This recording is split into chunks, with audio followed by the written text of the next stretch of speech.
want to welcome everyone to a Dementia Roundtable conversation. With me today, I got Laurie Lewis. She's out in the Maryland area. Her mother has been diagnosed with dementia. We've been talking briefly before this recording, but she just wrote a book last year, and it's called The Dragons of Alsace Farm. Is that correct? Yes, very good. Glad to have you with us on it. We're talking about your book. It was kind of fictional in a way, but you had your mother as your main character. Let's talk about how you put the book together a little bit. Okay. Well, I was writing a novel about Nazi stolen art, and I had a character in there who survived the bombing of Alsace, France. And then during that, it was taking a long time to write the book because my mom's condition was changing. We thought it was depression.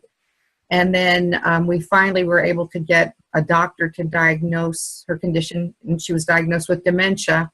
And then I watched how she was able to run her little farm and compensate for the things she was losing just by other techniques, by memory, just the rote routine of running the farm. She was still managing fairly well. And I thought, well, I'll give the main character dementia. That'll add an interesting aspect to the book, and it'll give me a chance to put a spotlight on this condition.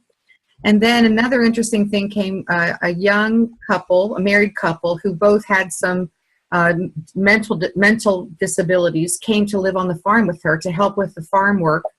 And they were able to drive. Mom couldn't drive anymore. They could drive, she couldn't. They could help with the cooking, but she was good companionship and provided them a place to live. And I watched how they lifted each other. They each became more capable. Their moods were better. Their mom had less depression. Everything was great for a while. And I wanted to duplicate that in the book. And so I spoke to some friends who were family therapists.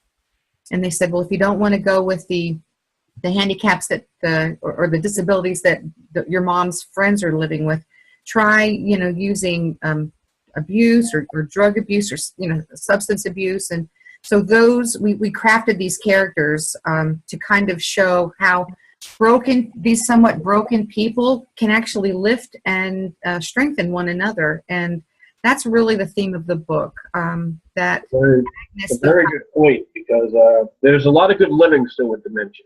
Yes. And unfortunately, the stigmas that are out there just beat that down. Nobody realizes it, but the Dementia Mentor Group that we started, this international group, these guys all living with dementia, all support each other so much that I just keep seeing, actually literally see improvements in a lot of them, because they're maintaining, they're doing well, they're keeping their symptoms at bay. It's all because they're getting their own support from their peers. Yes. It's outstanding on it. And the more that they keep functioning, bottom line is, the better they're going to stay. Yeah. You go and you hide under the bed, this disease is going to come twice as fast. It's going to come knocking on your door and take you away. I agree. So you got to do what's on it. How's your mom now? She is maintaining fairly well.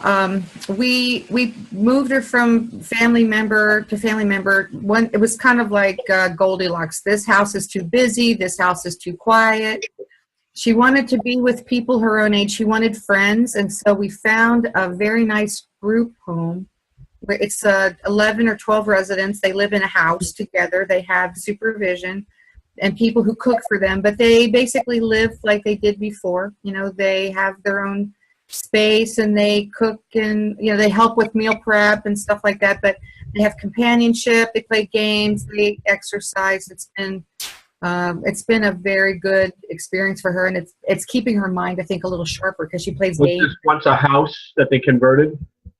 It was, yes, it was a farmhouse, and they converted into, I think, 8 bedroom suites.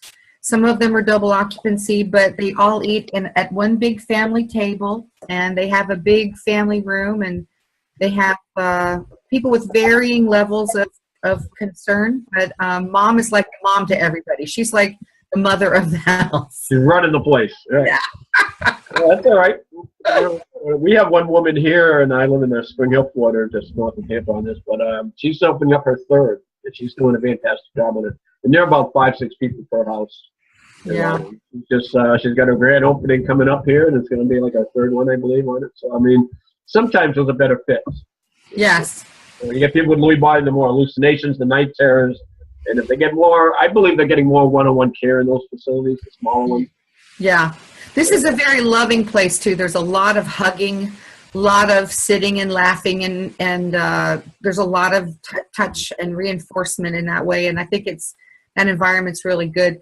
You know, when I first watched my mom work with this young couple, I went to the Department of Aging and talked to one of the reps, and I said, there are so many people, especially in Mom's community, you know, women who are divorced or who are widowed, or they were having a hard time maintaining a place to live. And I said, you've got people who need a home, and you have people who have a home who need help. If there was a way to pair these people, you could save so many lives. And they said, well, that'd be a great idea, but there's no funding for it. So I hope that would be someday a project somebody can undertake, because there are a lot of people who want to be useful and want to help and need a place to live, and they would benefit so much by being in a position like that. And sometimes certain situations they just don't get. The assisted living and the nursing care facilities just don't work for them. Yeah. I mean, I'm like, just like everything else in the health industry, there's good and there's bad private homes, but some of them are good. Yeah. Got to keep like everything else on it. And I will say, a lot of them are cheaper. Yeah. Expensive though, way more expensive. So there's a lot of good to it on it. And the fact that they always have, if you got 6 people in that house, you got 1 nurse on staff all the time. At least you're getting 1 on 6 care. And the truth of the matter is, you don't get that in this other places. Well, and I thought you do, but you don't. I mean, well, and I think that a lot of the care that Mom needs is just, she just needs socialization, you know? Supervision, maybe, right? And supervision. She is at wander risk, so they have cameras everywhere and the doors all beat. But when she has a friend to talk to or somebody to play cards with, she is a happy clam. You know, she's good. And we provide a lot of support. I go up a day a week and we play bingo and Quirkle and what is that, cornhole. We play all kinds of games. We found a wonderful power of music, which is another element in the book. When we start to play music, especially music that will stir a memory, they just all come alive, you know. Yeah, exactly. It's very good therapy on it. Yeah.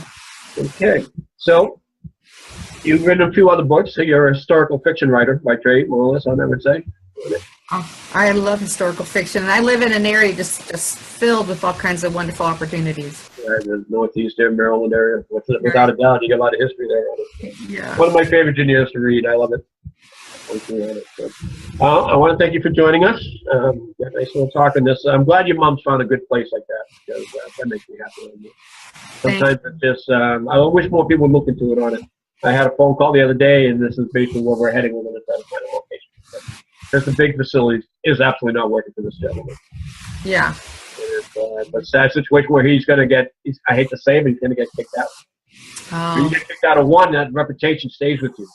Oh. You got to take action before this stuff happens on it. So private homes, like you're saying. Very good. Love it. We took her around to lots of places, and she was overwhelmed by the size of big ones. She said, I won't remember any of these people's names. And so for her, a small group, a few names, a few faces, that was the best fit for her. They think they're hospitalized a lot of times with the dementia when you put them in a facility like that.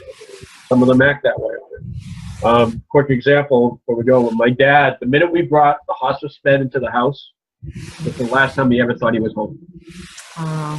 That changed everything for him. Just the fact that there was a hospital bed in his bedroom, that was no longer his bedroom. It just changed the whole environment and everything for him on it. I mean, we're still in the house. He died right there in that house on it. But, I mean, it's amazing when you see stuff like that. One little item can just change something. Yeah. And never came back to it.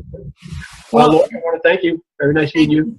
You too. Thank you so much. Thanks for joining us. And good luck on the book. Thank you. I appreciate it. Before you go, what's your website address? You must as well say it out so people can get it. Okay, it's www.laurielclewis.com. And LC, when I write historical fiction, I'm LC Lewis, so it's laurielclewis.com. Great. All right. Thank you very much. Thank you. Have a good day.